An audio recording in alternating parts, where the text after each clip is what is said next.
Αρχικά, στη στατιστική μας νοιάζουν δύο πράγματα.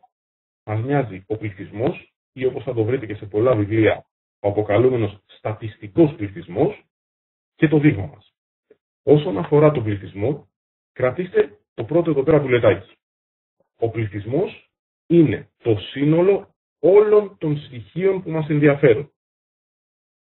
Για παράδειγμα, θέλουμε να δούμε την άποψη, να ερευνήσουμε την άποψη των ατόμων της Ελλάδας για την πολιτική του προτίμηση, οπότε πάμε και ρωτάμε όλο το σύνολο των εγγεγραμμένων Ελλήνων πολιτών που ψηφίζουν.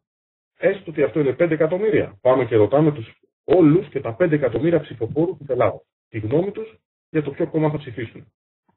Συχνά είναι πολύ μεγάλος και πολλές φορές είναι πάρα πολύ μεγάλος. Και μη πεπερασμένος κάποιες φορές, όπως αναφέρω.